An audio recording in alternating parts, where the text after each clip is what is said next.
Yo pregunto a los presentes si no se han puesto a pensar que esta tierra es de nosotros y no del que tenga más. Yo pregunto si en la tierra nunca habrá pensado usted que si las manos son nuestras, es nuestro lo que nos dé.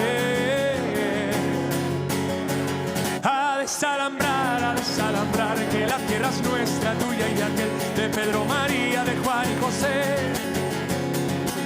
A desalambrar, que la tierra es nuestra, tuya y de aquel, de Pedro, María, de Juan y José. Así cantaba Daniel, Víctor y Violeta Parra, y aún nos siguen creciendo vallas, muros de la vergüenza, alambradas, la frontera verdadera que divide nuestro globo entre quienes nada tienen y quienes lo tienen todo.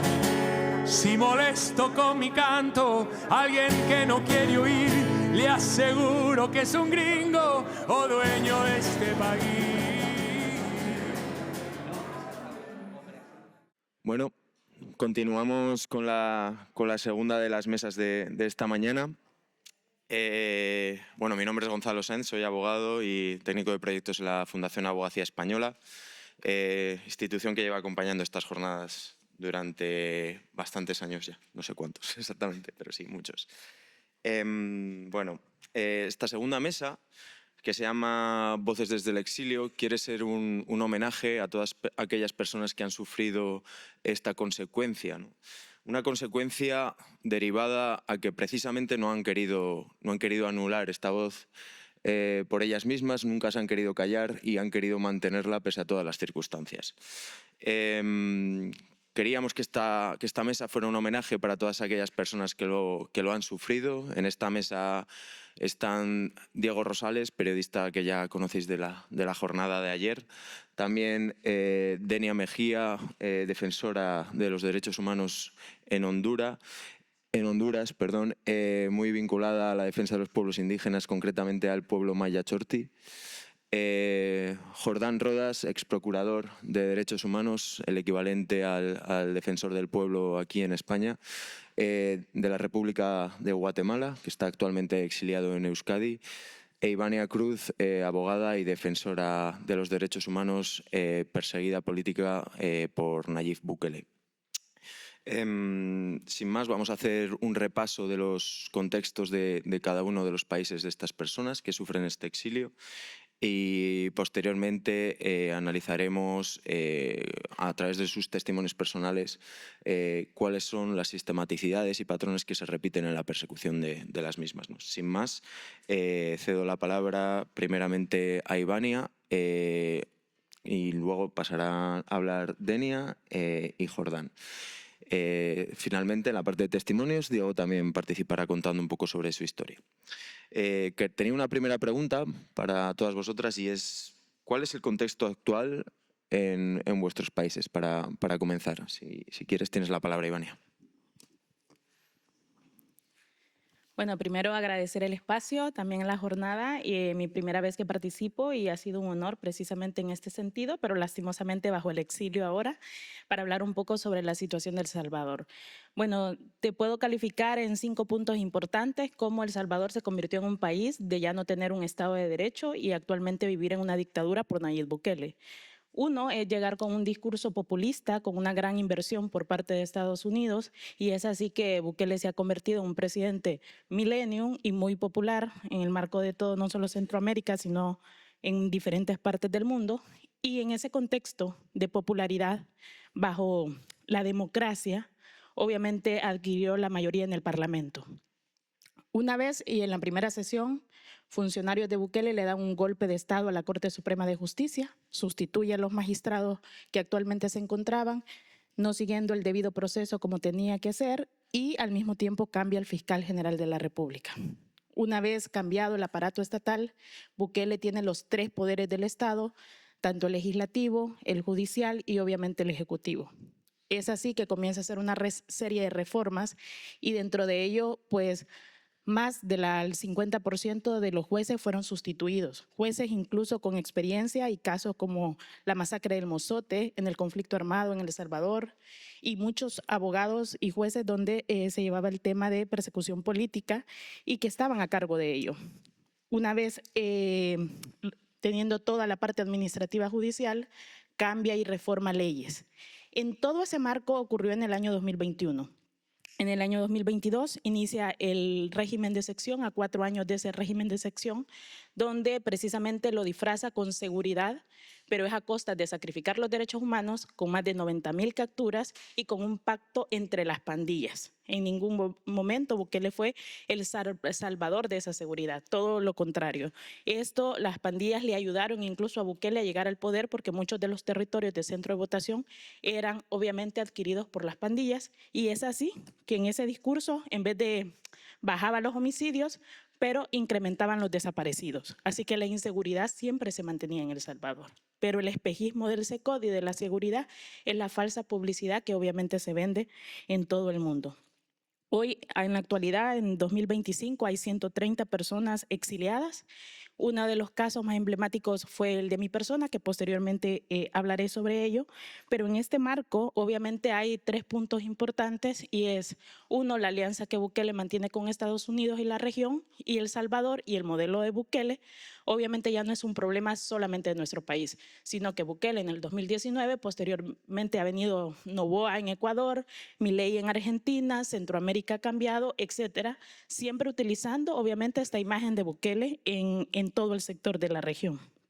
Hoy por hoy, en todas esas reformas, ahora con el régimen de sección, hay juicios masivos, jueces sin rostros, que así lo llaman a los tribunales de crimen organizado. Hay penas anticipadas, porque a 4 años de personas inocentes que no se les ha comprobado el delito, pero siguen obviamente detenidas, y sin visita familiar y sin visita profesional. Esto un poco en el marco de lo que está pasando entre tanto una falta de Estado de Derecho y la situación jurídica del país. En todo eso en el marco de violaciones de derechos humanos. Muchas gracias por ceñirte a los tiempos. Y pasamos a Denia. Hola, buenos días. Primero agradecer nuevamente por la invitación a estas jornadas, que ya siento ser parte de ellas, siento como esta otra familia. Siempre para mí es una alegría volver cada año, lo espero así como con mucha esperanza también. Y este año en especial, algunos amigos conocerán, para mí era muy importante volver a las jornadas. Llegó un momento en que pensé que no iba a venir, pero aquí estoy. Agradecer y muy contenta de estar aquí con estos compañeros y compañeras y desde el trifinio, ¿no? Nosotras somos, aquí habemos 3 países que compartimos fronteras entre los 3, y yo justo soy de ese maravilloso trifinio, la frontera con Honduras, con El Salvador y Guatemala. Entonces estoy como en casa. Para hablar del contexto de Honduras, es que Honduras sigue honda, cada vez más honda. Sí creo que hay que hablar de lo más reciente. Lo más reciente que ha vivido Honduras fue el golpe de Estado del 2009, que muchos lo conocen. Luego se instala una dictadura por 12 años con 7 meses. Y en el 2022 hay como ese respiro, que creo que lo conté en otra ocasión. Llega un gobierno, podríamos decir, progresista, por lo menos garante de algunos derechos. Pero bajo esta arremetida que hay en Latinoamérica y del gran Donald Trump de recuperar América, entonces hubo toda una campaña de desprestigio hacia el gobierno que recién pasó, y nuevamente se ha impuesto un presidente que es el seguimiento de la dictadura que tuvimos por 12 años. O sea, el Partido Nacional ha vuelto al poder bajo, no sé, con unas elecciones muy criticadas que se celebraron el 30 de noviembre, pero no tuvimos declaratoria presidencial hasta el 30 de diciembre, un mes después. En Honduras no se sabía quién había ganado, porque fueron muy cuestionadas los 2 partidos de derecha, pero es como, ¿cuál es el peor? Estaban disputándose la presidencia, ¿no? Porque realmente ganó el otro partido, el Partido Liberal, pero Donald Trump, 2 días antes de las elecciones, eso que él hace, que publica Twitter y estas cosas, dijo que él con el único gobierno, con el único candidato que él podría trabajar bien era con Nasir Yafura, además de origen palestino.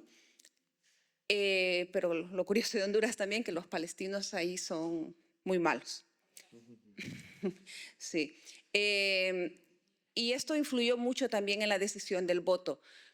Cuando en las encuestas estos iban en un tercer lugar, luego realmente pasaron a un segundo lugar y se han impuesto en unas elecciones que no han ganado. Todo este tiempo que pasaron para que hubiera declaratoria de presidente fue un proceso de conteo de votos, no quisieron abrir muchas urnas con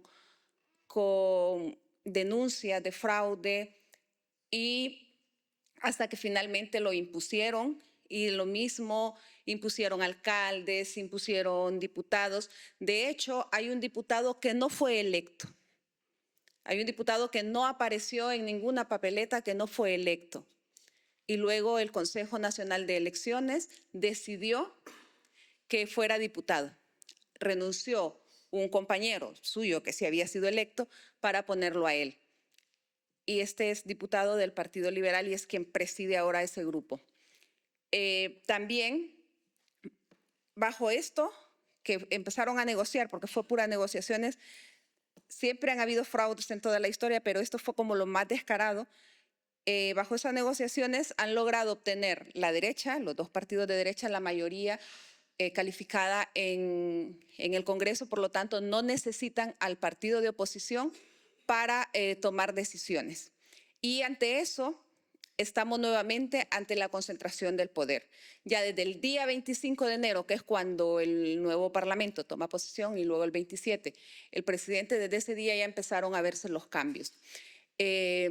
Han destituido ya al fiscal general que había, o sea, bajo la figura de juicio político, el Congreso con 93 votos, se necesitan 86 para tener mayoría calificada y ellos con 93 votos han destituido al fiscal general sin darle ni siquiera, o sea, el derecho de que fuera, pero para decirle, usted se va, ¿no? O sea, ya es como caso juzgado. No le admitieron que llevara documentación de respaldo, nada. O sea, él fue a hablar con su boca porque le comunicaron a medianoche, a la 1 de la mañana, que tenía que presentarse al día siguiente. Y lo suspenden y se presentan, entonces destituyeron al fiscal general del Estado, ya nombraron otro afín a ellos. Han destituido a la presidenta de la Corte Suprema de Justicia, también han nombrado a otro afín a ellos. Han destituido al consejero del Consejo Nacional de Elecciones, que es el que denunció el fraude. Lo han destituido a 2 magistrados también del Tribunal de Justicia Electoral porque también se opusieron a la inscripción de este diputado que no fue electo. Entonces, bajo la figura de juicio político, el Congreso está haciendo esto para concentrar el poder. O sea, en 2 meses de gobierno están concentrando el poder y también han ido creando políticas o reactivando algunas leyes que en el gobierno anterior se habían anulado. Por ejemplo, la ley de empleo por hora, que es una ley que favorece a la empresa privada, donde no hay derechos para los trabajadores. Honduras ha vuelto al CIADI, que también se había salido de este Tribunal de Arbitraje Internacional. El magisterio perdió todos sus derechos y no digamos el resto de trabajadores. Por lo tanto, estamos ante las puertas nuevamente de una arremetida de los proyectos extractivos extranjeros, o sea, que siempre han estado sobre nosotros, porque desgraciadamente en Centroamérica pisamos sobre la riqueza, ¿no? ¿Verdad? Caminamos sobre una riqueza de bienes naturales y esa es la mayor desgracia que también tenemos, ¿no? Tener tanta riqueza. Y pues eso así básicamente, ¿verdad? Podría alargarme más contando más cosas de lo que han hecho en estos 2 meses. Muchas gracias, Benia. Bueno, buenos días a todas. Gracias por este espacio, por escucharnos. El exilio, pienso que una cosa que tiene en común es que nos rompe el proyecto de vida y también que trae implícito la incertidumbre, ¿no? Porque no sabemos cuándo va a terminar. Anhelamos mucho regresar a nuestros países, pero En el caso de Guatemala, tengo que reconocer que si bien está conducido por una persona democrática, honesta él, hijo de de Juan José Arévalo, presidente de la Primavera Democrática, pero lamentablemente con poca experiencia política, que se remite a una legislatura, pero más de la poca experiencia política está su carácter, es muy endeble en el ejercicio del poder, ¿verdad? Quiere tener una actitud diplomática, lo cual lo lleva a él innato, pero ahorita él ejerce poder, y ahí vemos que los exiliados, pues es un tema que no le causa empatía. También pese a haber sido exiliado, igual que su padre, pero le damos como alergia, porque él mismo en su campaña ofreció que los exiliados, especialmente los operadores de justicia, hay muchos exfiscales, magistrados, jueces, también hay defensores de derechos humanos, activistas, periodistas, líderes ancestrales criminalizados por el Ministerio Público, que una cosa es el Ejecutivo y otra cosa es la justicia que sigue capturada por las mafias. Estamos en pleno proceso de renovación de estas cortes y autoridades judiciales. Y mi testimonio a compartirles esta mañana desde 4 dimensiones. Una, como víctima del Estado, mi hermano fue desaparecido en el tema del conflicto armado el 2 de marzo del 85, en el caso del diario militar, que hubo una condena por parte de la Comisión Interamericana. Él era dirigente universitario y seguramente guerrillero, lo cual no es una vergüenza porque en ese momento estaban proscritos los partidos de izquierda. Otra, mi dimensión como defensor del pueblo, 5 años, cuando la CICIG, la Comisión Internacional contra la Impunidad, jugó un papel importante, pues yo no tuve duda en plantear los amparos correspondientes para garantizar un Iván Velázquez, que era el encargado de la comisión, un abogado colombiano, hoy embajador de Colombia en el Vaticano, antes ministro de Defensa. Entonces tuvimos la posibilidad de conocer que la justicia sí era posible, pero sí tuvo la característica que todo lo que hemos hecho algo a favor de la lucha contra la impunidad tuvimos consecuencias, muchos pagados con cárcel y otros en el exilio.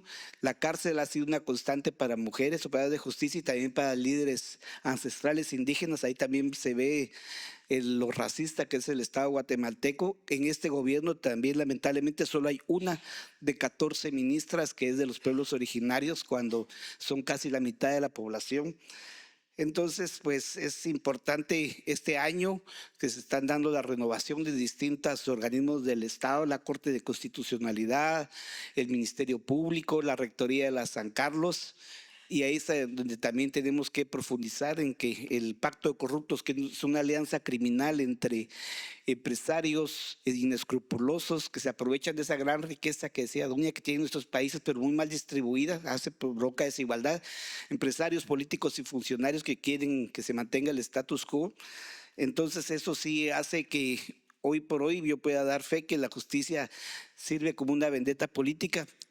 Ustedes están aquí escuchando a un prófugo de la justicia, lo cual no me da vergüenza. Yo tengo, como digo, una orden de captura por haber sido aspirante a ser rector de la única universidad pública, la Universidad de San Carlos, que hubo un gran fraude que impidió que lo fuera, y hoy por hoy todavía el caso está bajo reserva. Uno de los casos que tengo, la otra es por el caso de la universidad. Entonces, pues esperamos, sin mayor optimismo en mi caso, a ver cómo termina todo este tema de la justicia, pero sí ya teniendo la esperanza de seguir incidiendo. El exilio nos quita la cercanía con el país, pero sí no la capacidad de seguir pronunciándonos sobre todo lo que pasa en Guatemala. Muchas gracias.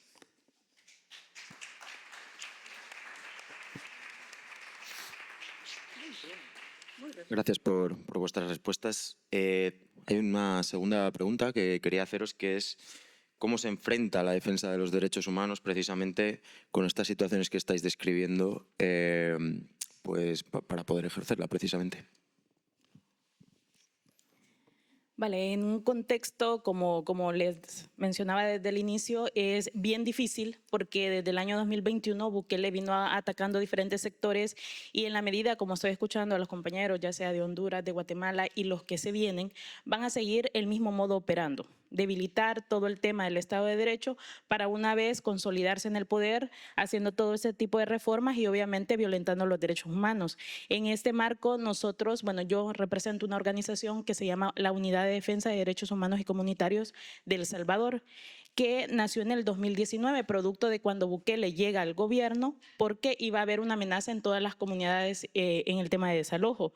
Pero en ella hemos documentado varias situaciones y uno de nuestros desafíos era que aunque no confiáramos en el sistema, teníamos que enfrentarlo y dejarlo expuesto, porque las personas no estaban poniendo denuncias porque las autoridades todas seguían la línea de Bukele, pero había que enfrentarlo y esto no funcionó al grado que ya organizaciones internacionales ya tienen la lupa en El Salvador, como Amnistía Internacional, Naciones Unidas, Comisión Interamericana, que hace poco han estado en audiencia, y que 5 expertos hayan documentado posibles delitos de lesa humanidad, que eso puede servir como un instrumento para iniciar un proceso en contra de Bukele por esto que está pasando en las cárceles. ¿Y qué es lo que está pasando?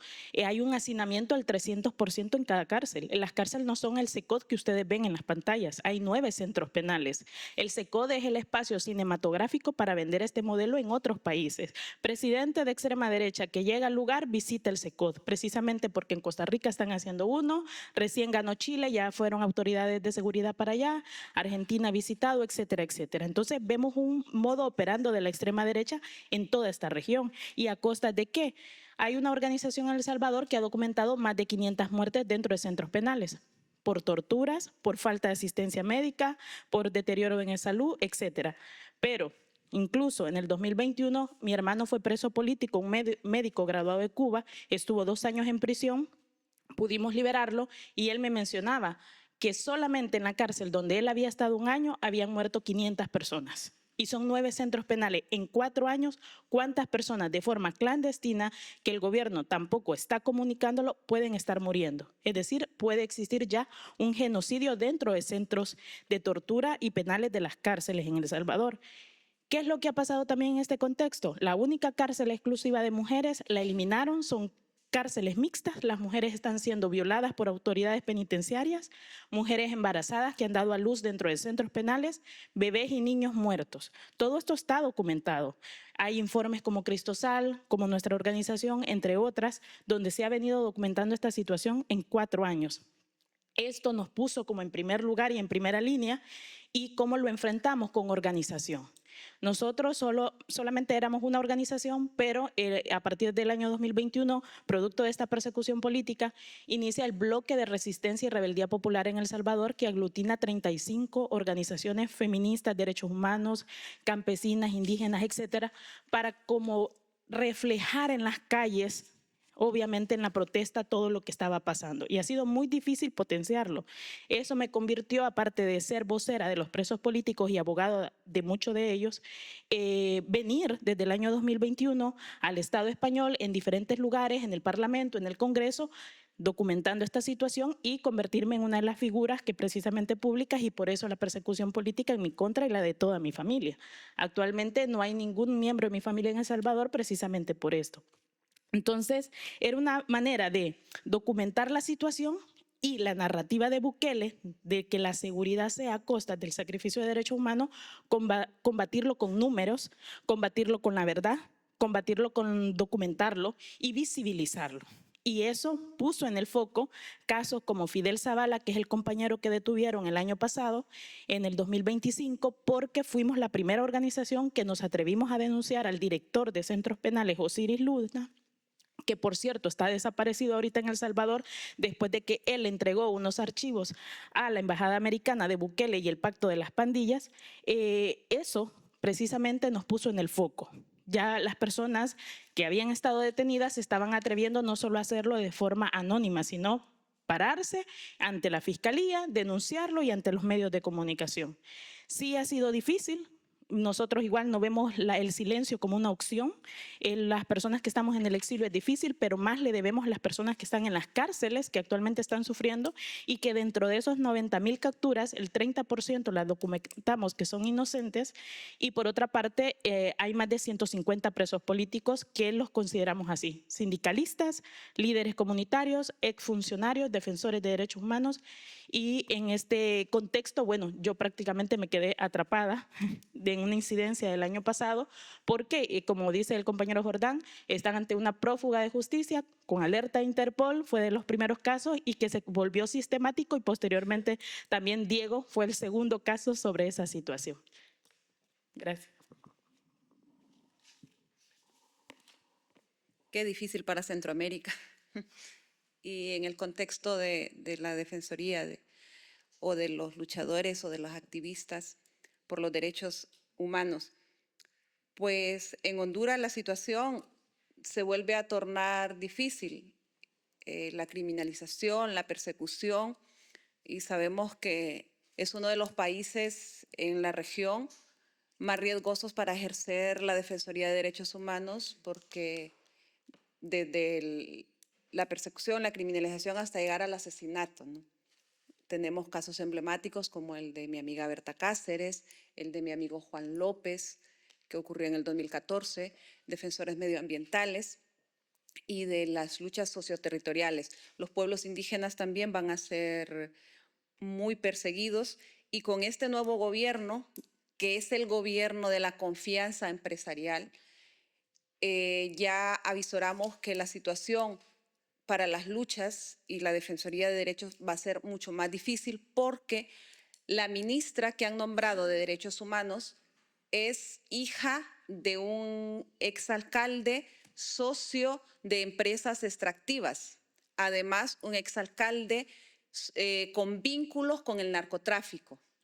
Entonces, ¿quién nos va a defender a nosotras? O sea, los defensores y defensoras también tenemos derecho a ser defendidos y defendidas, ¿no? Nosotras hemos librado mucho el derecho a defender, pero también el derecho a ser defendidas. Entonces, ahora con esta ministra y unos viceministros que son de la empresa privada, entonces, ¿quién va a defendernos a nosotras? No nos va a quedar más que acudir a instancias internacionales, pero que al final no les hacen ni caso. El Estado de Honduras tiene demandas internacionales, pero a estos que están ahora les da igual. Entonces, vamos, ojalá que no, ¿verdad? Ojalá que no lleguen a los asesinatos. Sabemos que el tema de la migración se va a volver otra vez, que no queremos que sea como el 2018, 2019, aquellas grandes caravanas, pero por lo que se avisora, eso va a pasar, porque en cuanto a los derechos de las personas, vuelven los proyectos como las sedes, que son las zonas especiales de desarrollo, que es una pérdida total de soberanía, donde son como los enclaves que fueron en el siglo pasado, el enclave minero, el enclave bananero. Entonces, las sedes son territorios dentro de Honduras, que ya hay una de estas en las Islas del Caribe, que algunos aquí conocerán las Islas del Caribe por el reality show, que hemos luchado para que no se vayan a dar estos casos de estos reality shows de sobrevivencia o supervivencia que se dan en el Caribe, donde los pueblos negros, que son los que habitan ahí las cercanías, y los pueblos ingleses negros, han denunciado, porque al final cuando están haciendo estos reality no pueden entrar a sus islas, ¿no? Donde ellos habitan, o sea, o donde ellos van a pescar.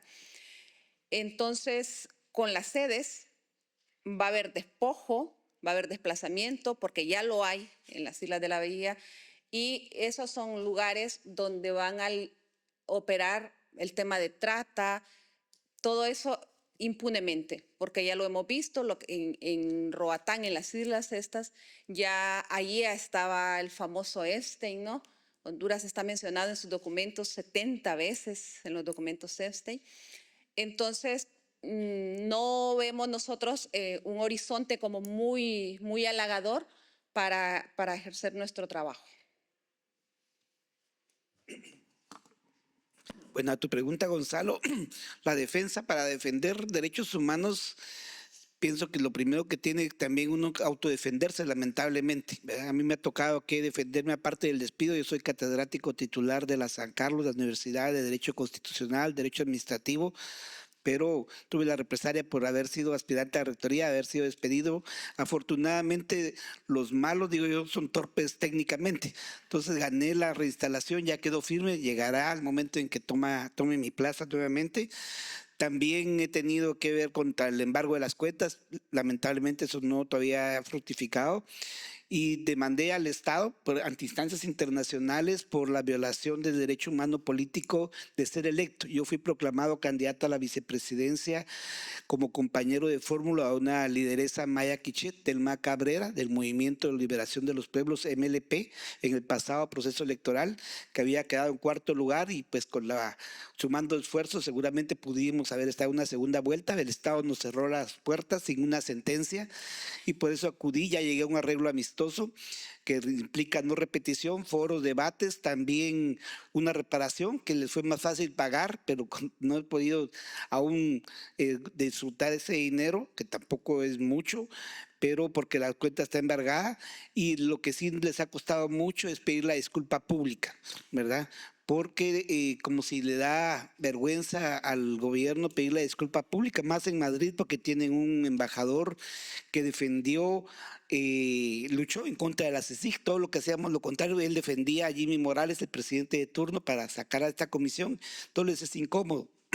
Espero que esto se concrete. Y como colectivo, aparte tenemos que pensar en no solo son nosotros mismos, sino en una lucha colectiva. Ahí en Valencia, a finales del año pasado, logramos organizarnos un grupo de exiliados, operadores de justicia básicamente, y nos constituimos en Voces Guatemaltecas en el Exilio, que estamos incidiendo en redes sociales. De hecho, hay un documental que dura 30 minutos, que el ofrecimiento es cuando sea posible, en otro momento quizás, poder verlo, porque ya está, ya fue la premier en Valencia, en Guatemala, próximamente en México, y va a ser un gusto que ustedes lo vean. Entonces la lucha sigue, continúa, pero sí es cuesta arriba, pero no, todo esto que recibimos vibras contrarias, pues nos da más fuerzas para seguir adelante. Muchas gracias.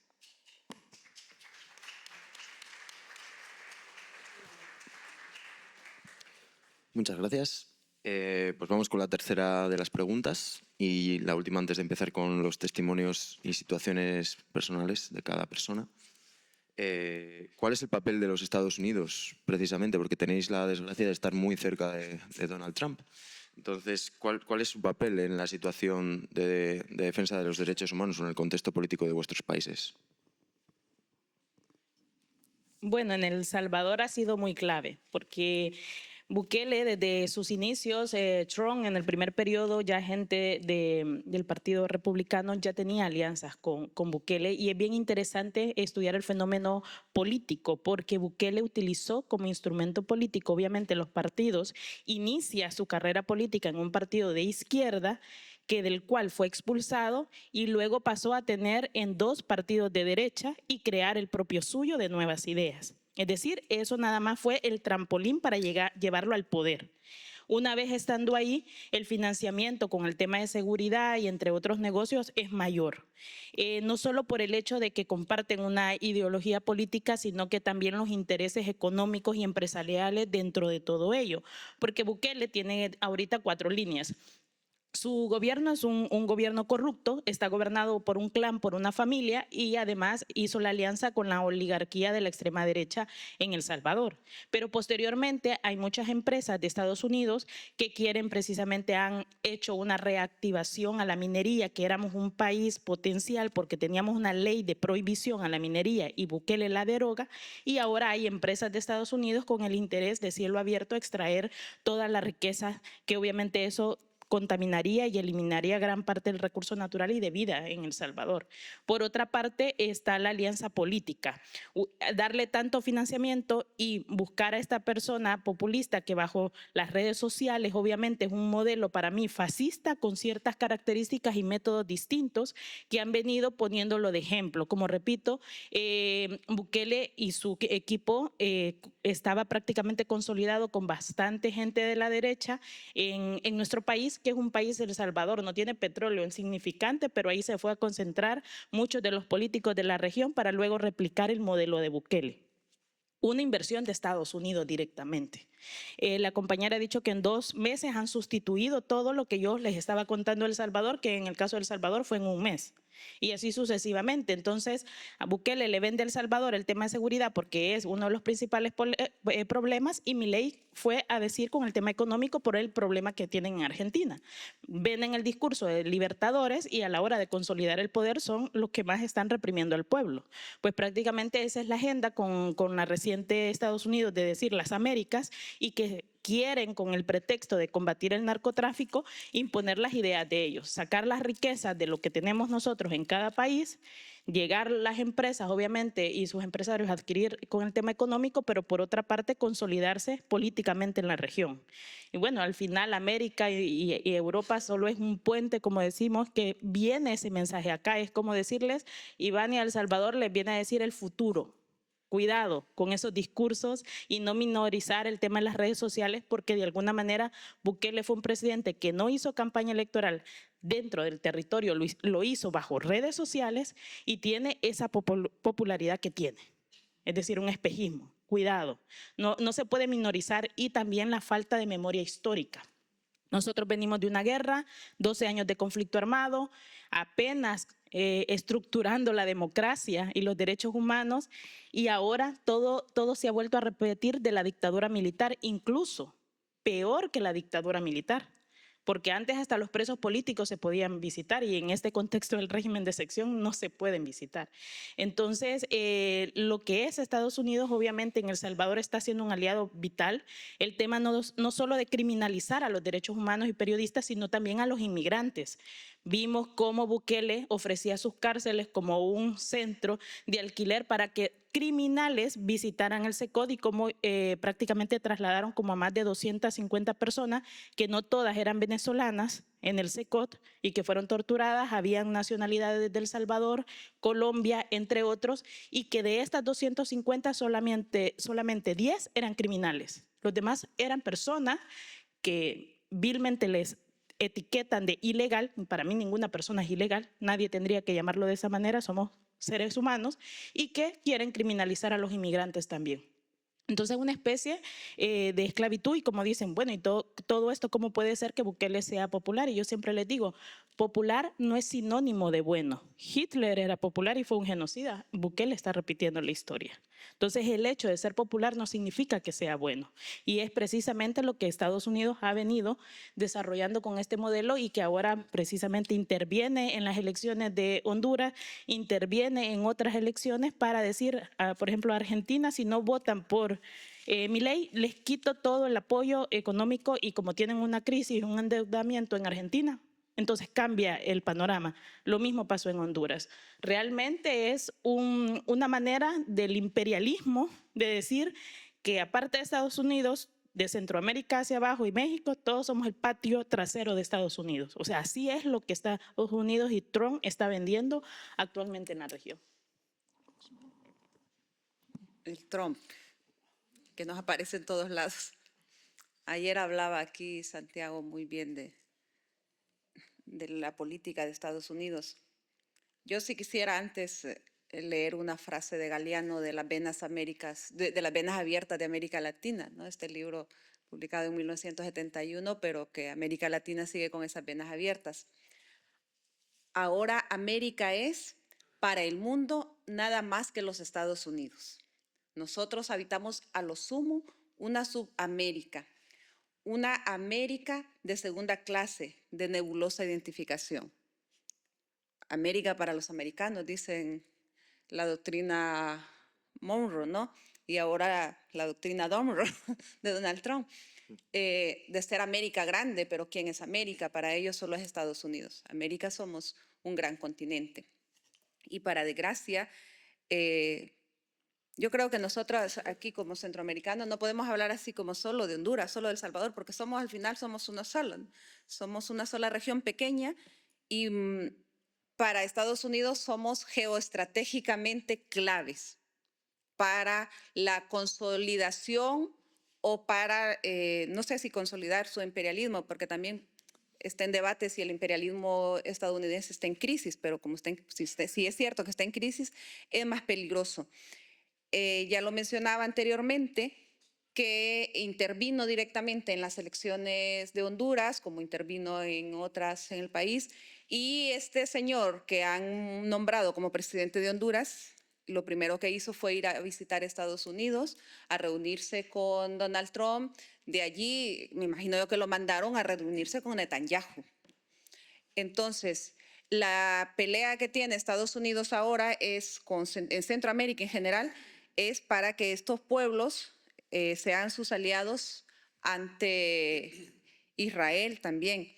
Honduras, en la dictadura de Juan Orlando Hernández, pasó la embajada de Tel Aviv a Jerusalén, que desgraciadamente el gobierno pasado no pudo hacer el cambio, sigue allí.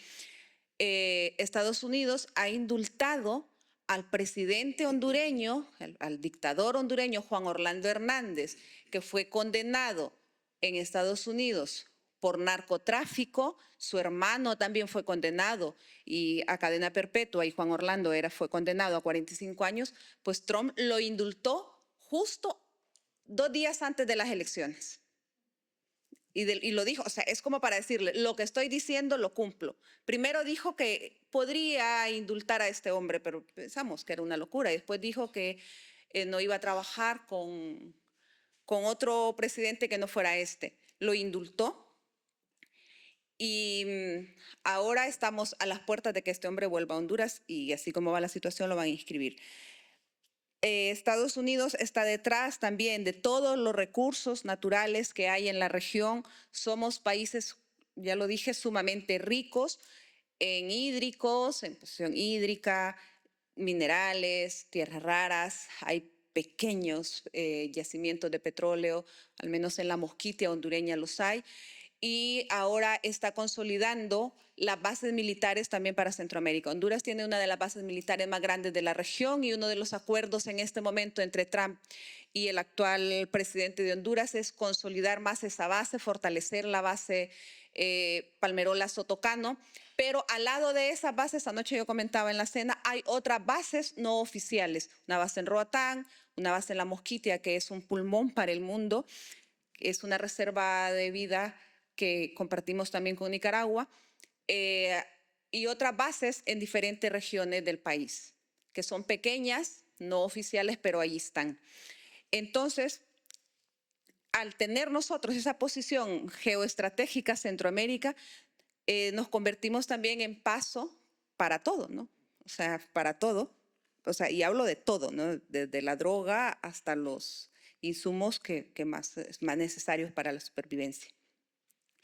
Entonces, es una desgracia nuestra tener tan cerca a Estados Unidos, ¿verdad?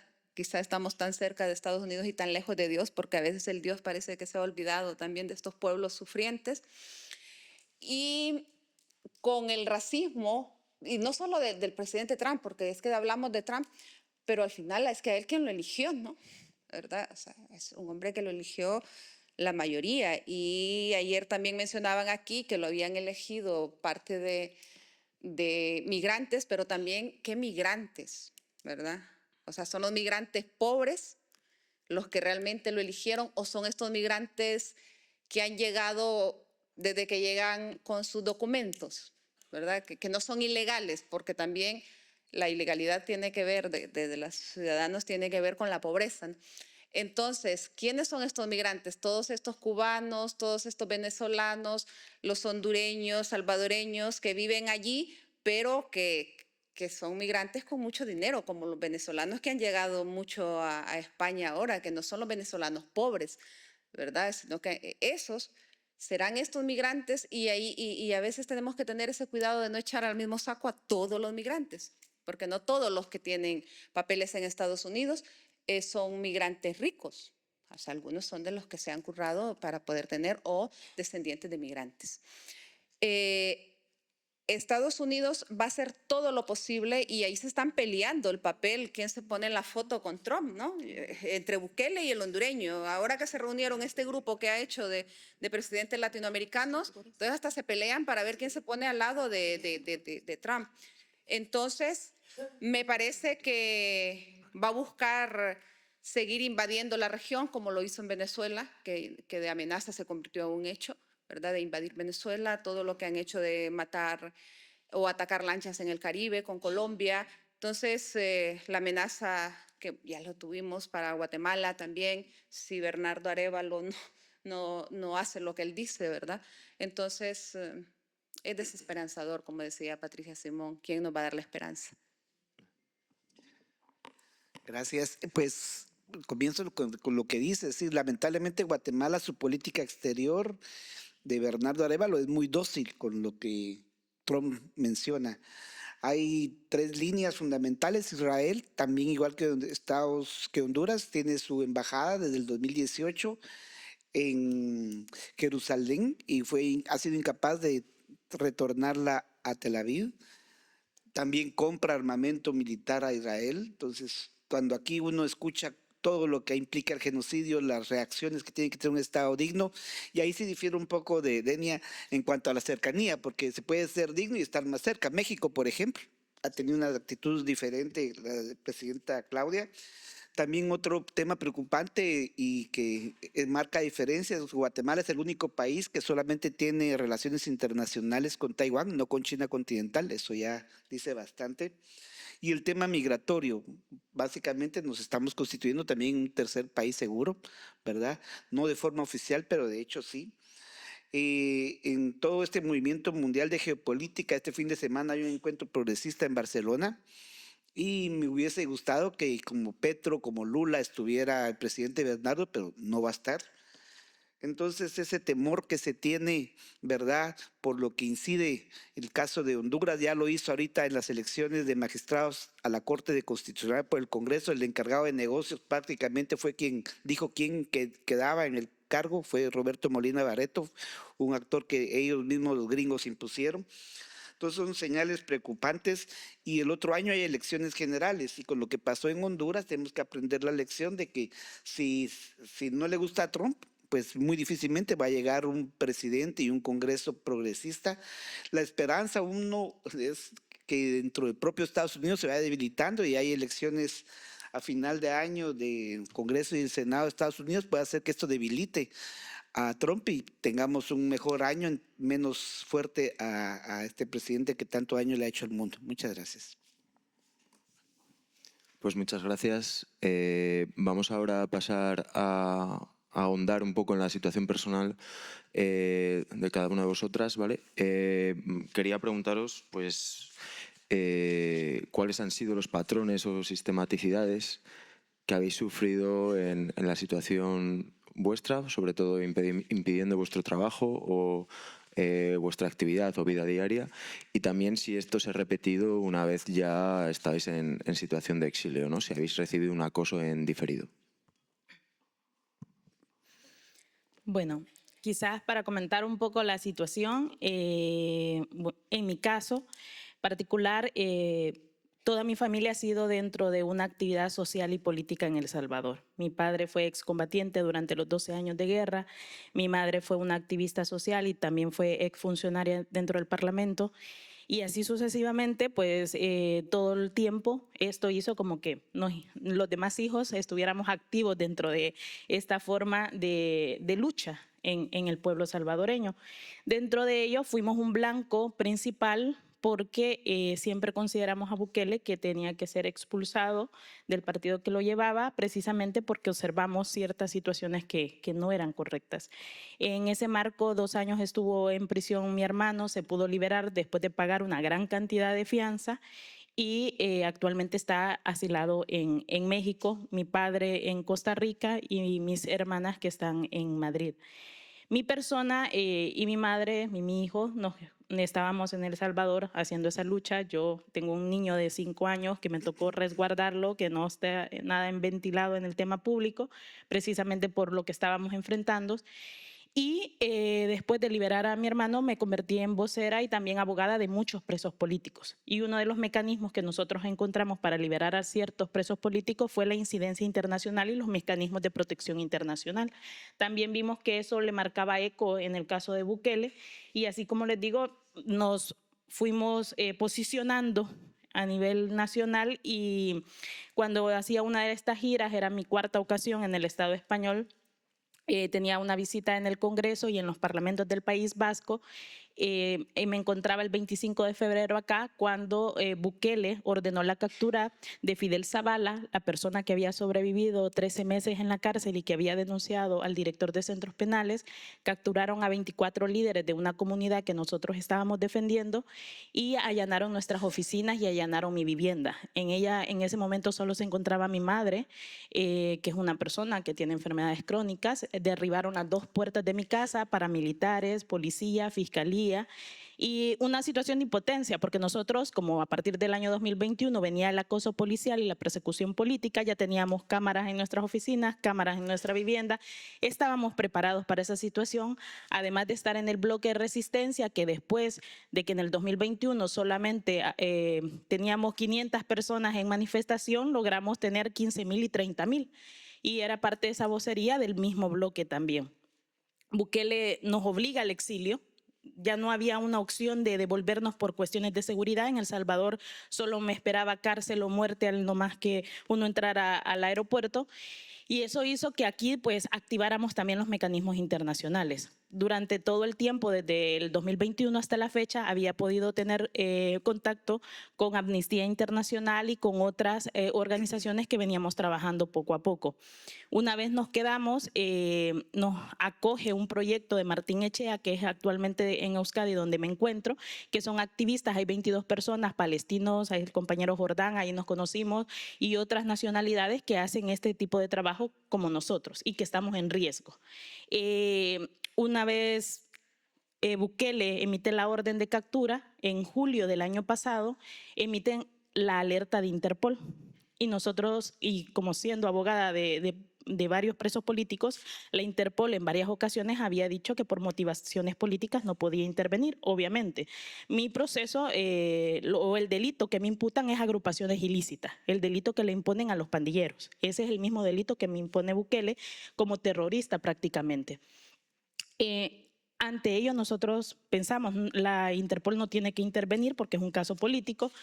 Pues no sé qué pasó, le dan a favor, y en agosto de este año también está otro compañero mío de la organización, el licenciado Joya, y es citado de forma engañosa por la comisaría policial de Bilbao para un trámite de asilo. Estando ahí, le notifican el tema de Interpol, que por suerte en mayo del año pasado ya teníamos nosotros la carta blanca, que es obviamente solicitante de protección.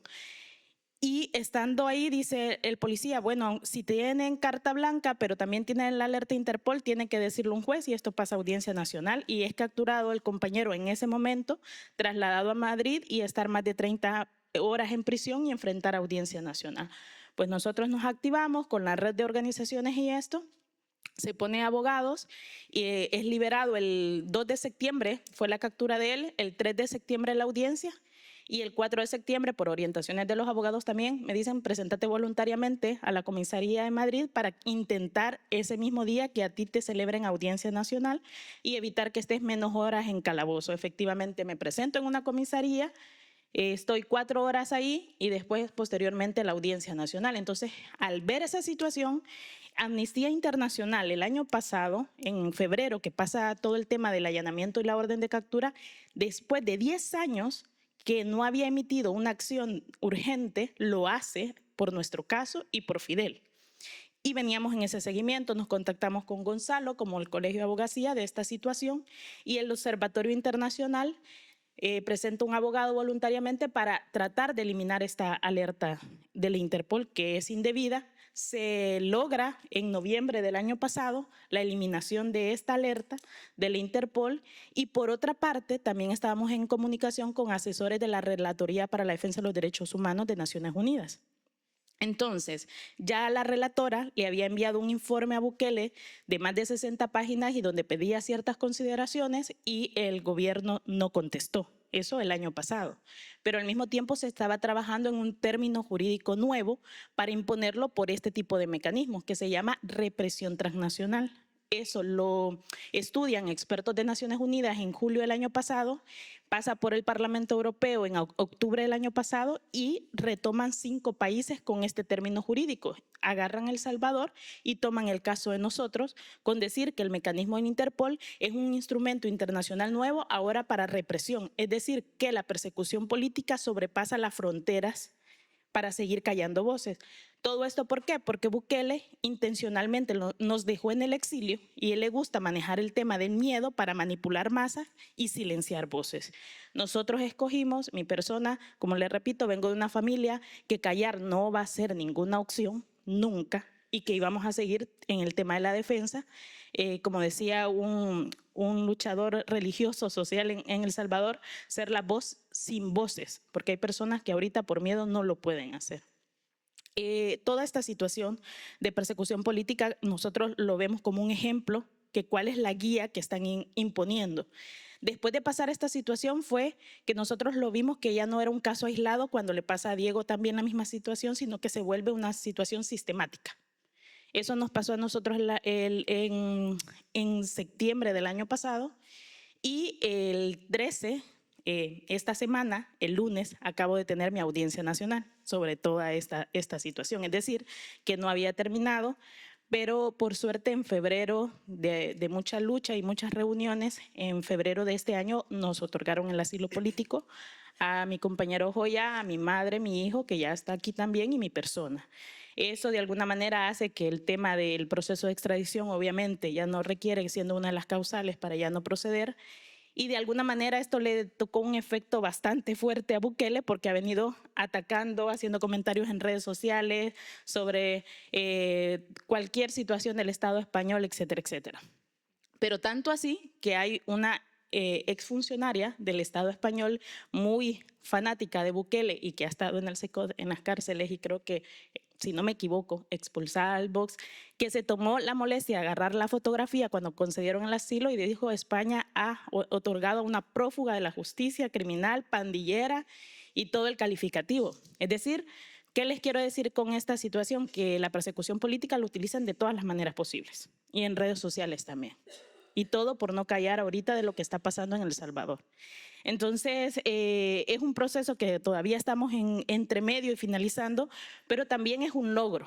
Es un logro porque esto ha sido como enfrentar y estar en una situación que vas navegando y que un monstruo estatal con todos esos recursos y con todas esas líneas políticas, pero que de alguna manera en nuestro caso también ha sido como esperanza para otros casos, porque pudimos darnos una pequeña protección con todo el apoyo de organizaciones, del Observatorio Internacional, de todo el tema de la eliminación, que se logró. No se logró lo que tanto quería Bukele, que era extraditarnos. Eso es un triunfo que yo le veo y también una esperanza para los compañeros que están en el territorio, que vamos a seguir en la lucha a pesar de eso. No va a ser fácil que Bukele caiga en algún momento, pero la peor lucha creo yo que es la que no se hace.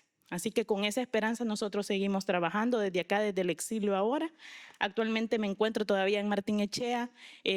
Hace poco incluso, por votación de los asambleístas, soy miembro de la junta directiva de ahí y, como digo, el trabajo se hace donde sea. Entonces, por mi parte, pues ese es como el testimonio y cualquier cosa lo abordamos con las preguntas. Gracias.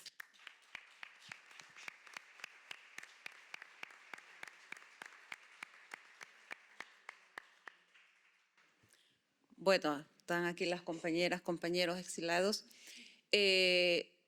Mi situación, yo fui exilada también.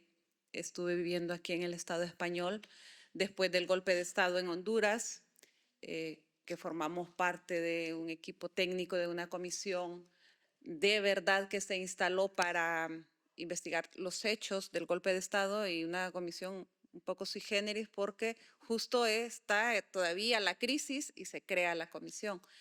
Y yo trabajaba con uno de los miembros de esta comisión y recibimos todo tipo de amenazas, desde intentos de secuestros, amenazas escritas. Está Luis Carlos, que donde nos reuníamos fueron a hacer hasta disparos, un compañero quedó sordo,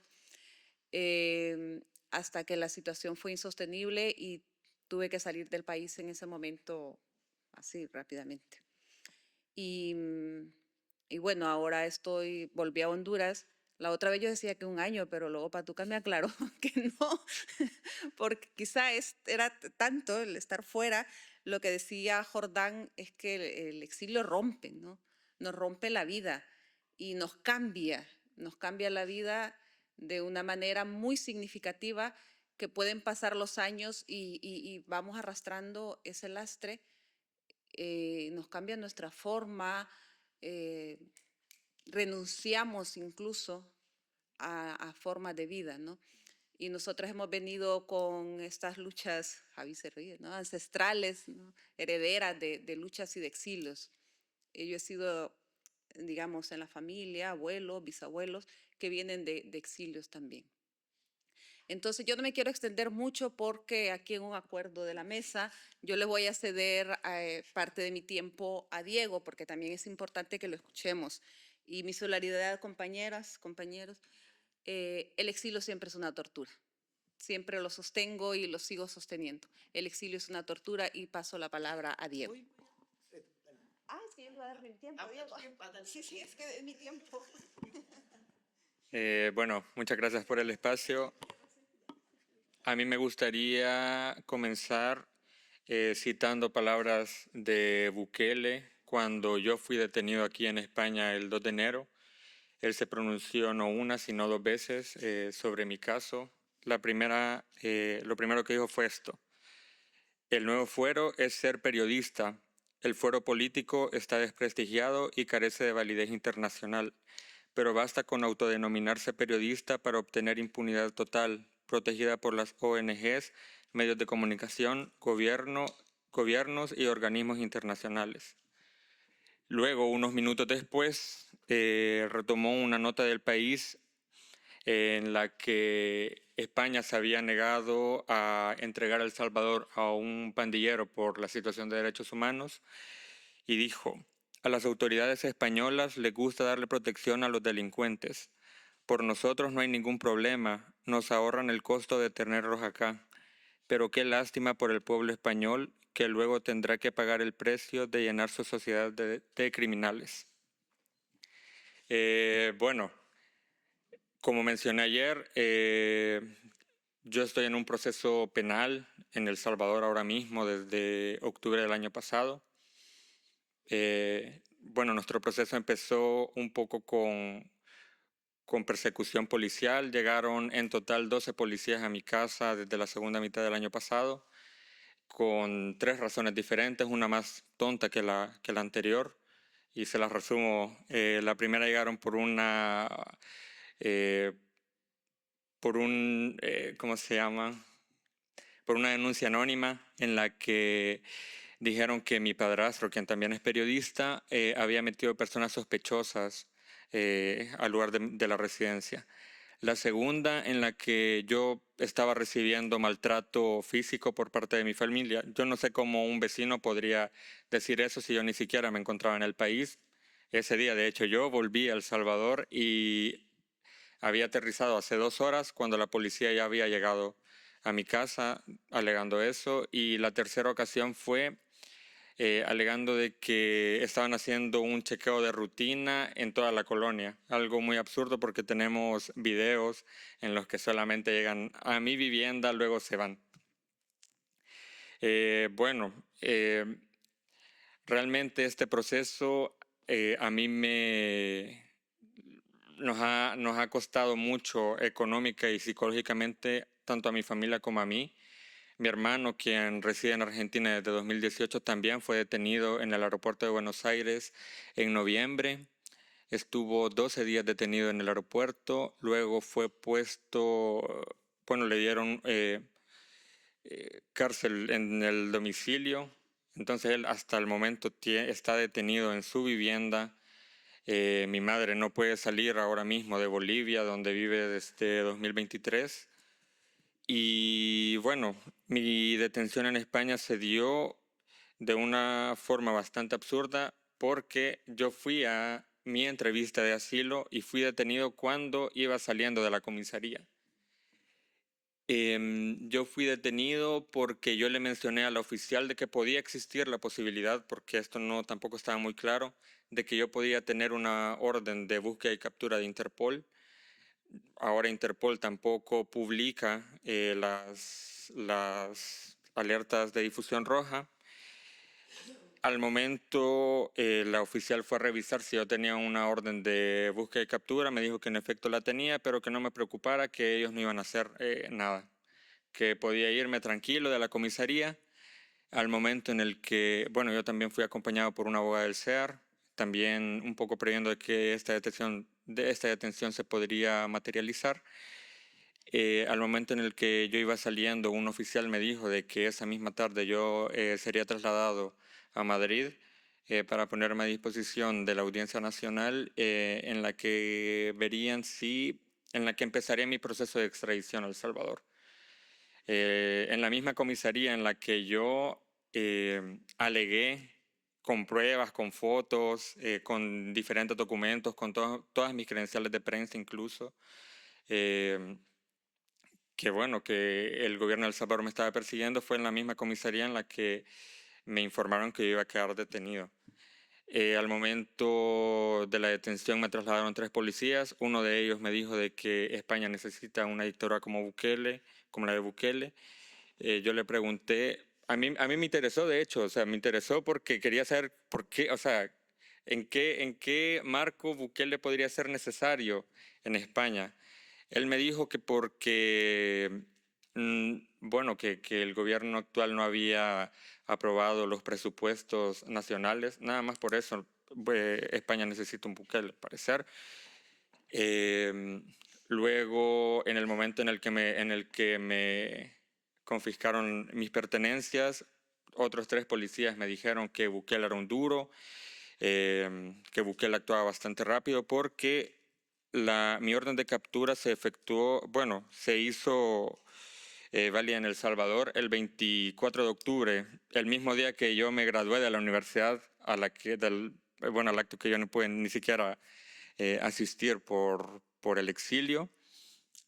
Ese mismo día, el sistema de justicia de El Salvador ordenó la detención y pasó menos de un mes en la que se hizo efectiva la orden de búsqueda y captura de Interpol, exactamente el 19 de noviembre.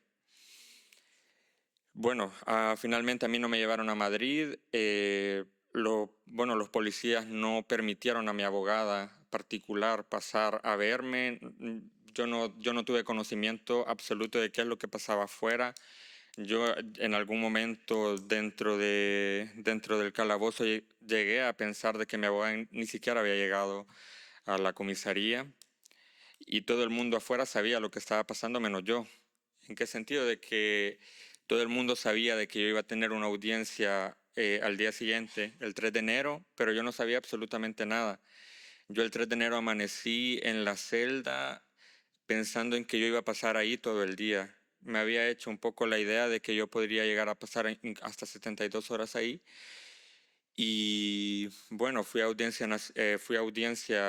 audiencia nacional a través de videollamada en el juzgado en Sevilla, en el que me dieron el auto de libertad inmediatamente. Luego me volvieron a trasladar a calabozo mientras Madrid enviaba el auto de libertad. Y el policía que me trasladó para firmar mi carta de libertad vio que mi carta de libertad ya estaba sobre una mesa y a todo esto en ningún momento me quitó los grilletes. Mi abogado le dijo que me quitara los grilletes para firmar y él dijo que no, que hasta que firmara. Yo firmé mi carta de libertad prácticamente un poco incómodo, ¿no? Luego de eso yo estuve a la espera de que El Salvador mandara mi pedido formal de extradición. Lo hizo un día antes de que venciera el plazo. El ministro de Justicia firmó ese pedido de extradición y prácticamente, España le había solicitado a El Salvador que mandara, por ejemplo, qué derechos se me habían garantizado en el país, qué se había evaluado en la primera audiencia, en la audiencia de instrucción, y como no existió una audiencia de instrucción, como no existió ninguna garantía en El Salvador no pudo mandar nada. Aún así, enviaron algunos documentos en los que pedían mi extradición. Hasta el momento, yo dependo de varios procesos. Por un lado, dependo de lo que decida la Oficina de Asilo y Refugio en España sobre mi solicitud de asilo. Dependo de la respuesta que dé Interpol sobre la solicitud de baja de la orden de búsqueda y captura y también dependo de lo que ahora se pueda dar respecto al proceso de extradición, en el que aún España no me ha informado qué va a suceder. Entonces, ahora estoy un poco en una situación de incertidumbre de que, bueno, no sé qué pueda pasar. Igualmente, en El Salvador, el juez que lleva mi caso, que por supuesto el caso tiene reserva total, yo no puedo hablar del caso a medios de comunicación, ni puedo mencionar quiénes están involucrados, ni puedo mencionar al juez, así como la mayoría de los casos del régimen de excepción.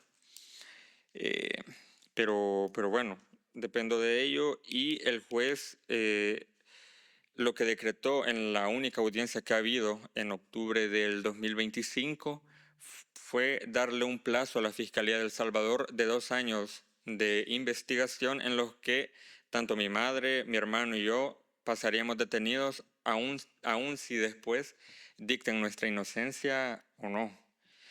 Y bueno, no, eso es un poco lo que ha sucedido tanto aquí en España como en El Salvador, y cómo también es el modo de operar de la justicia salvadoreña, y también ahora en lo que se está convirtiendo la Policía Nacional en España. Muchas gracias.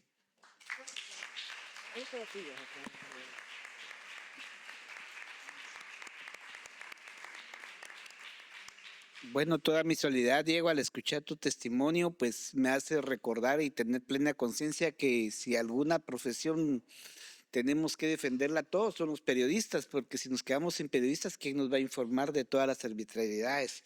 Y me hizo recordar también la experiencia de un colega tuyo, director del periódico en Guatemala, José Rubén Zamora, que estuvo privado de libertad 1.295 días. Todavía está ligado a proceso, pero al fin está en su hogar. Y entonces son flagelos para nuestra democracia. Ya, y al igual que Ivania, yo ya tengo también asilo político. Mi vida ha sido como un Netflix, digo yo, segunda temporada. La primera vine a Euskadi en el 2022. Luego estuve un año aquí en Euskadi y luego fui a Costa Rica 1 año y medio. Pero ya también veía en Costa Rica los peligros de regresión, ya estaban matando exiliados nicaragüenses que vivían en Costa Rica, entonces mejor evaluó la posibilidad de regresar otra vez. Vine en mayo del año pasado y ya afortunadamente se me otorgó el asilo político, lo cual da cierta sentimientos encontrados, así dobles, porque por una parte marca distancia formal con el territorio de Guatemala, pero por otra ya certeza de no hay extradición, digamos. Entonces eso es importante. Y luego, pues también cosas humanas, por ejemplo, mañana cumple mi hija 13 años, eso me estoy perdiendo la posibilidad de criarla, pero con la esperanza de escuchar a Denia que pudo regresar, pues no perder la esperanza de regresar al terreno, a la tierra de uno, porque aquí pues hay mejor nivel de vida y todo, pero con las complejidades, pues nuestros países son nuestros países, lamentablemente no gozamos de todas las libertades ahorita, pero la esperanza es lo último que se pierde. Muchas gracias.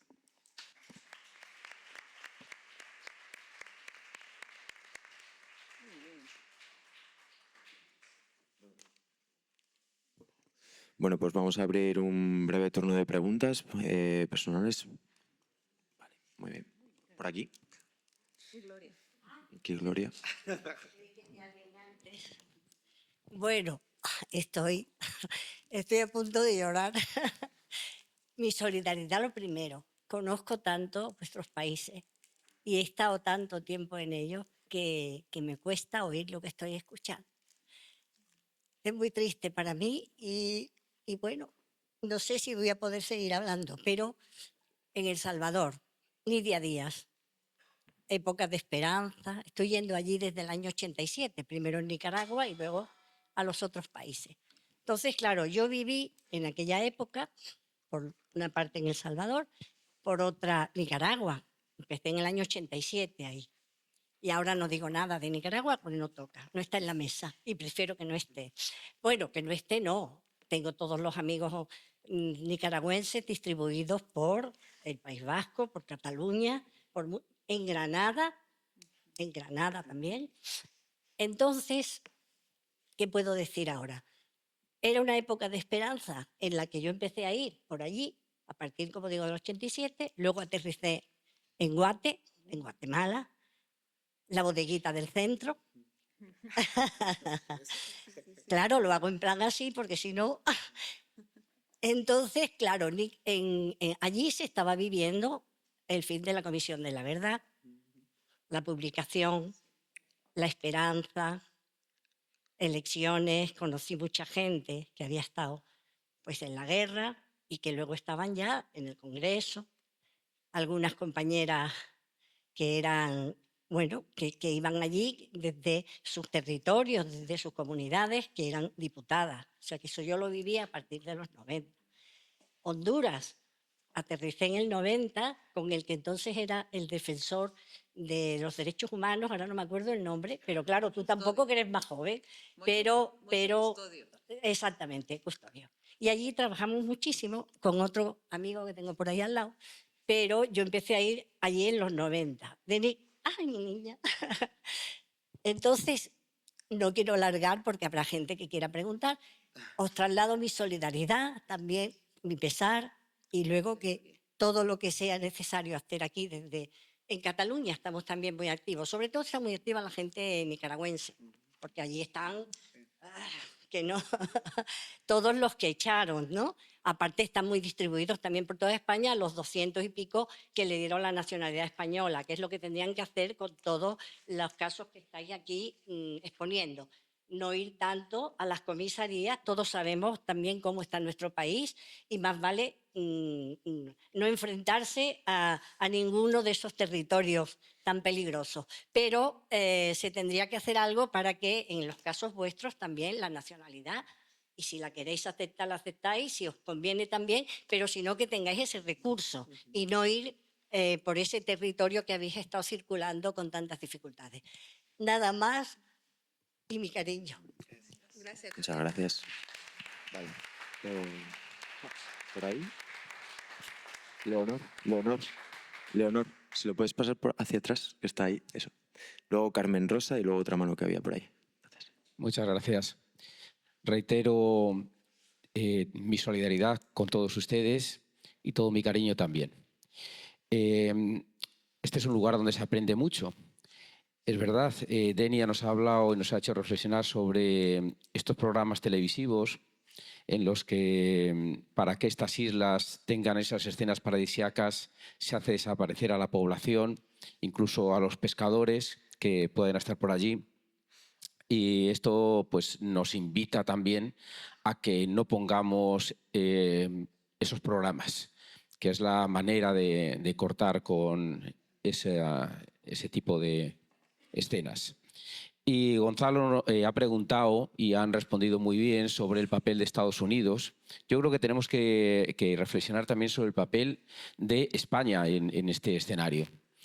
Y Jordán, que nos ha hablado pues, de la situación en Guatemala, conocerá bien el caso de Bernardo Calsol, que es un líder indígena maya quiché, que estuvo en la cárcel 4 años porque desviaron el río que pasaba por su comunidad. Pero todas esas obras fueron fruto de una empresa española muy conocida. Ayer mismo pasamos a la hora de cenar por el escenario este del fútbol, en el que estaba un colectivo importante con una euforia tremenda. Y yo no sé quién jugaba, ni me interesa saberlo. Pero lo que sí digo es que esas obras de las que hablaba hace un momento fueron realizadas por Florentino Pérez, presidente del Real Madrid, que es un tipo efectivamente también muy popular, como nos indicaba Ivania, en un sentido muy despectivo, y que este señor tiene conexiones con la política, y el palco que tiene él en el Real Madrid, pues ahí se va a muchas cosas más que a ver fútbol. Aquí que estamos un colectivo de Ávila, pues seguro que todos conocen el caso del exalcalde de Ávila, un exalcalde de Ávila que se reunía allí con Florentino para los temas de la construcción de un gran edificio en la capital. Entonces, reitero las gracias. Les invito, por favor, a que practiquen fútbol si quieren y animen a las jóvenes y a los jóvenes que lo hagan y que practiquen el deporte, pero por favor no vean el fútbol. Muchas gracias. Vale, muchas gracias. Quiero hacer una referencia al fútbol. No es malo, dice un cantor hondureño que nos dejó en diciembre. Tiene una canción que habla del fútbol. No es malo jugar. Lo que pasa es que los equipos son del patrón. Claro. En cuanto a tu inquietud, Bernardo, sí conozco el caso. Le fui a visitar 2 veces a la prisión en Cobán, Alta Verapaz, donde él estuvo lamentablemente muchísimo tiempo privado. Nunca tuvo que ser detenido porque él es un defensor de derechos ambientales. Y hay una reflexión para todos los países que aún no han, en cuenta Guatemala, no han ratificado el acuerdo de Escazú, que sería una importante herramienta para la justicia ambiental y de defensores de derechos humanos, que es una asignatura pendiente para que tengan más protección. Lo de Berta Cáceres también tendría que ser otra elección, porque llegan hasta ese extremo por la riqueza que implican nuestros territorios. Muchas gracias. Quizás yo abordar un poquito por el tema de conciencia y lo que se ha hablado y la solidaridad que nos ha expresado, por ejemplo, con la compañera Nidia Díaz, que fue una firmante de acuerdo de paz, que la encontré en el 2021 y también fue compañera en el Parlamento de mi mamá en su momento cuando estuvo. Y seguimos trabajando porque también hay muchas compañeras excombatientes que están en el exilio, las nuevas generaciones también, pero en un sentido más de conciencia. Yo creo que hay ciertos espacios que siguen siendo bastante debatibles con esta narrativa de Bukele, de Trump y todo esto, y creo que ahí tenemos que nosotros ahora, la defensa de los derechos humanos está en riesgo en todos los sentidos, en sus instrumentos, en todos los avances, producto, ¿no?, de la Declaración Universal, y creo que ese es un sentir por este 22, ¿no?, jornadas de derechos humanos también, pero ahí es donde se debe de trabajar. Y lo digo porque hace poco incluso hubo un documental en Festival de Málaga donde se puso un documental de Bukele defendiendo el régimen de excepción. Y desde que nosotros estamos acá, ha venido para Bukele siendo un espacio de meter este tipo de política al Estado español. Lo digo porque en los parlamentos vascos comenzamos en el año 2021, luego también he estado en Cataluña y sí, en la taula que se ha hecho de Centroamérica y junto con Jordán para introducir estos nuevos aspectos que están pasando, pero sobre todo lo que yo considero y lo veo, por ejemplo, en el pueblo salvadoreño, no es que cómo es posible, y la mayoría de veces me lo preguntan, pensé que aquí lo iban a preguntar, que cómo es posible que Bukele siga ganando las elecciones, siga tan popular y esté pasando todo esto en El Salvador. Y primero porque tiene todo el poder, obviamente se reeligió de forma inconstitucional, no se puede la Constitución, pero lo han cambiado y ante eso es muy difícil, pero sobre todo porque el mayor ganador fue el ausentismo. Lo que Bukele pone en sus redes sociales, la mayor parte se viraliza y lo creen, pero es totalmente falso. Él nunca ganó con el 90-80% porque el padrón ni siquiera fue con el 50+1. El mayor ganador en El Salvador fue el ausentismo y porque le dio un voto en el exterior como la diáspora, en este caso de Estados Unidos, que hay un montón de salvadoreñas y salvadoreños allá. Pero ahora con todas estas deportaciones, inmigrantes, Bukele ha bajado y de alguna manera, no tanto como quisiéramos, pero creo yo que lo que más debemos trabajar y es lo que falta, lo vemos en Gaza, lo vemos en diferentes guerras, etcétera, es el sentir humano y es la narrativa de odio que obviamente es lo del día a día. Y ante ello, por eso lo manifiesto de esa manera, porque hay una campaña ahora de muchos funcionarios de Bukele acá en el Estado español de querer defender este tipo de política, dando como una limpia. Ellos dicen quiénes son los buenos y quiénes son los malos. Y hay una justicia selectiva de quiénes sí y quiénes no. Y ahí es donde nosotros como que tenemos que combatir esa situación. Quería cerrar con esa reflexión. Gracias. Gracias. Si podemos pasar a Carmen Rosay.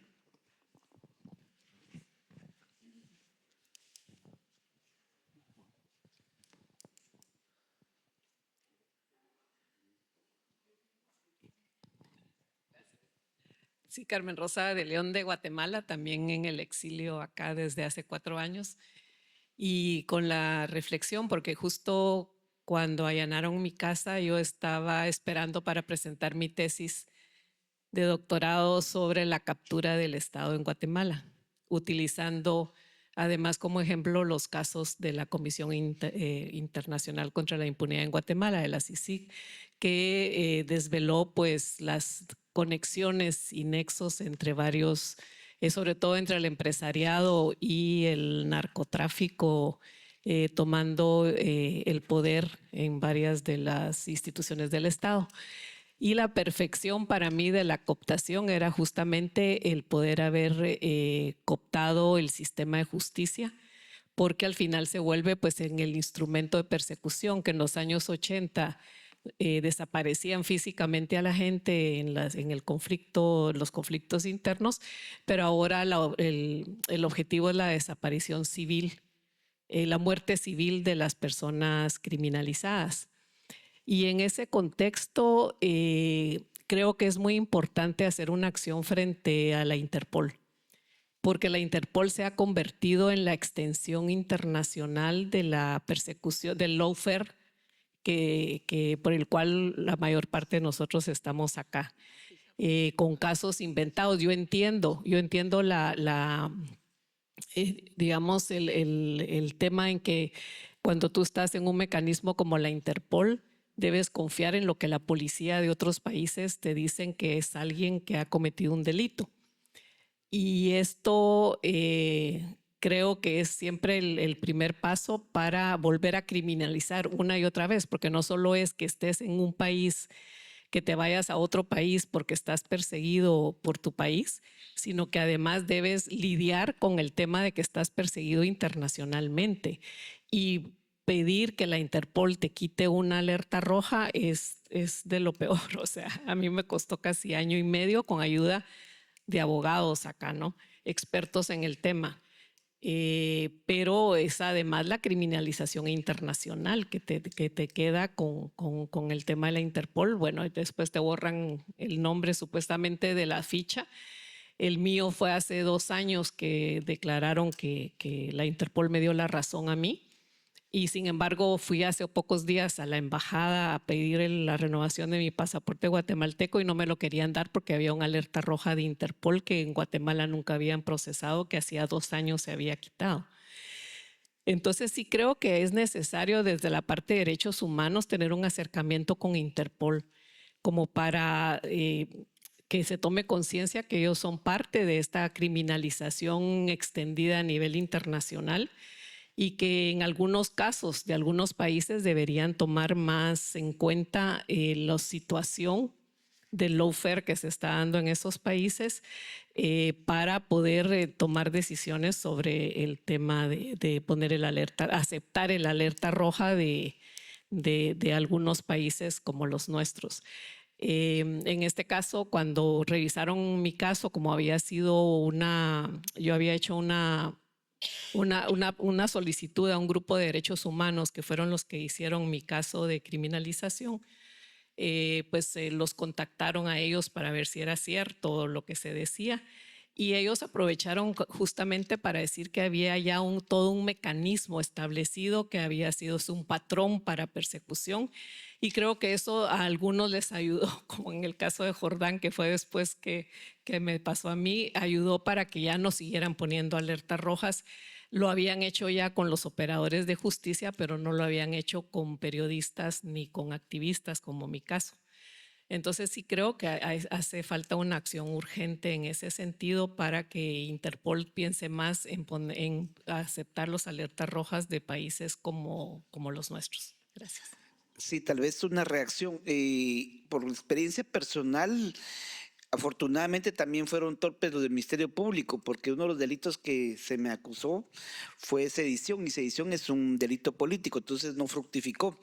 Entonces lo que también hay que tener la experiencia individual, compartirla con su caso a todos los hermanos centroamericanos y de otras latitudes, de que hay que actuar preventivamente ante Interpol en Lyon, Francia, electrónicamente, para pasar esos sustos, porque sí, realmente es bastante incómodo, pero sí tener una estrategia común sería importante. Gracias.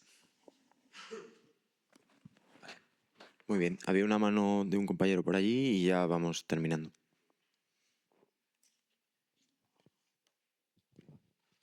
Bueno, lo primero también expresar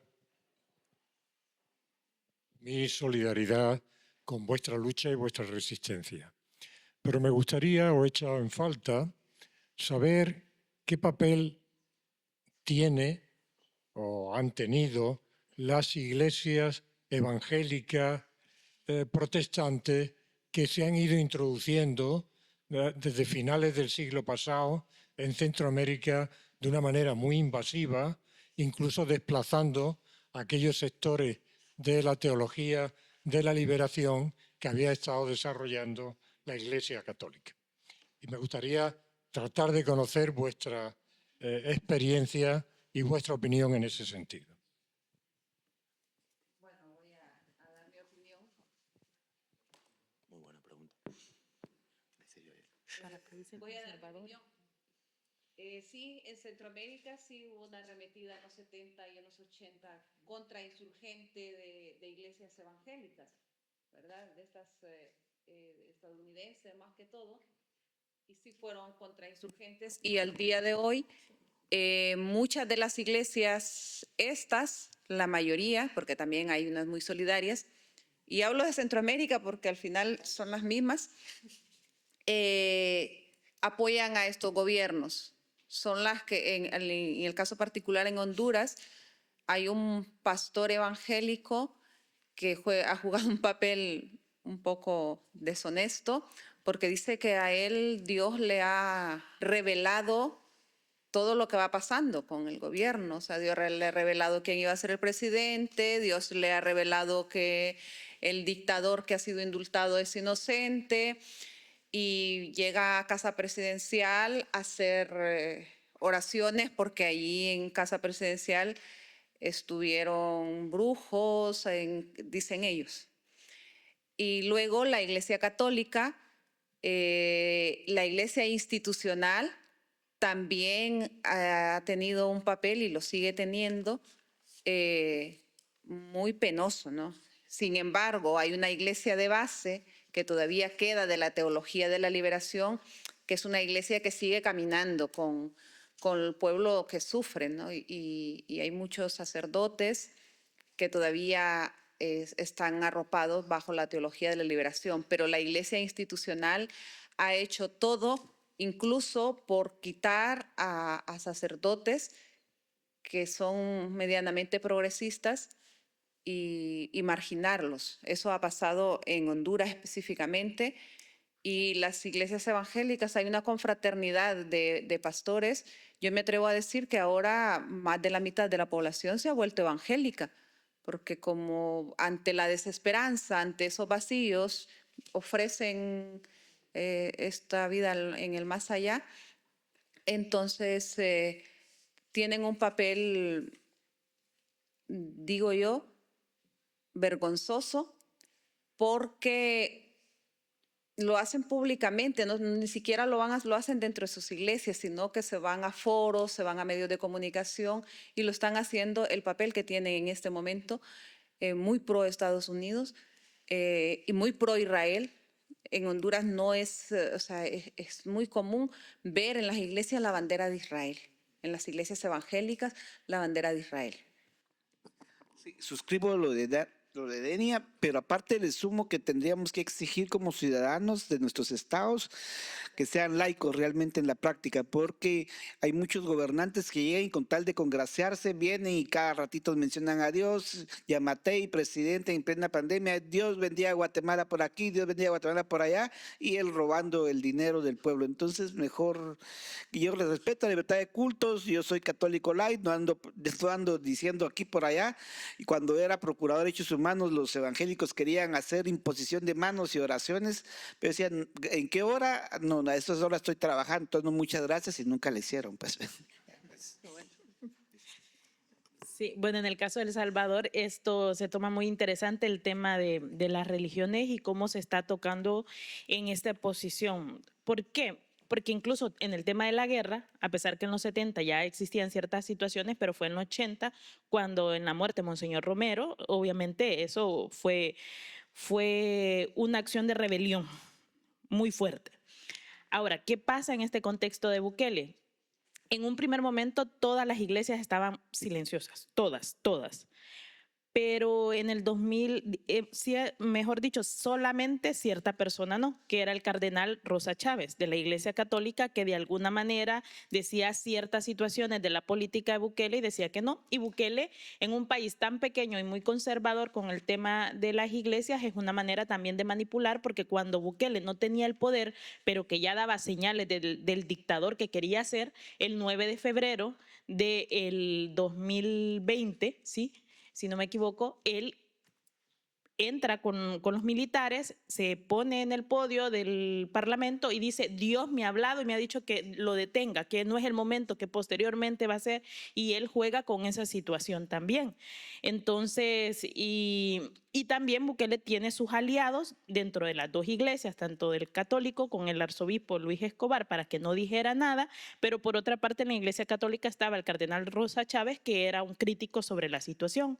Del lado evangélico, los protestantes tenía por una parte de aliado al pastor Toby del Tabernáculo, donde en sus sermones siempre es alabar a Bukele.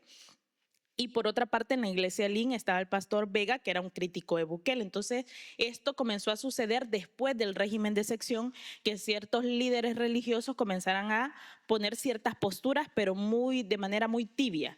Luego, con el tema de reactivar el tema de la minería, ahí sí la Iglesia Católica hace toda una campaña de firmas, porque siempre ha apoyado esa causa, incluso cuando la ley de prohibición se aprobó, y ha sido como el papel un poco más protagónico en estos últimos 2 años. De parte de las otras iglesias no ha sido mucho, pero sí con el tema de la minería igual se ha dado como una unidad. Y en este contexto, pues decir por eso, ¿no? Porque Bukele sabe que ese tema es un poco delicado porque mueve masas en El Salvador. Por ejemplo, la muerte de los padres jesuitas en el conflicto armado movió masa, lo de Monseñor Romero, y sabe que de alguna manera trata de sentarse con esos líderes religiosos para saber cómo centralizar la situación, porque puede ocasionar una rebelión por ese medio. Pues lo digo por la experiencia y por la historia de nuestro país. Así que de alguna manera, y un dato interesante, que no sé si ustedes lo conocen, por ejemplo, Bukele viene siendo orígenes palestinos, pero obviamente apoya a Israel y está con la alianza, ¿no?, de Trump y Netanyahu. Y eso es otra de las situaciones que también en El Salvador, como decía las compañeras, tienen la bandera de Israel en apoyo y hacen una manipulación en todos los sentidos sobre ese tema.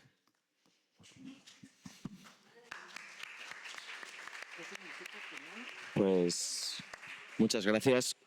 Bueno, con esta última pregunta vamos a cerrar la mesa. Una mesa en donde hemos escuchado que se renuncia a todas formas de vida, que el exilio es una tortura, donde dijo Diego ayer que aprendió lo que era el exilio en la escuela cuando se veía que era muy lejano, pero ahora es una realidad, pero donde también hemos escuchado que callar no es una opción, ¿no?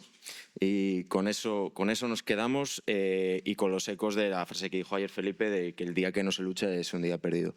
Me gustaría acabar esta mesa con un aplauso para todas estas personas que por no tener ningún día perdido en sus vidas están sufriendo esta situación, no solo para las personas de la mesa, sino también para Carmen Rosa, para Muntaser, para Elena, que han sufrido el exilio en sus propias carnes. Muchas gracias.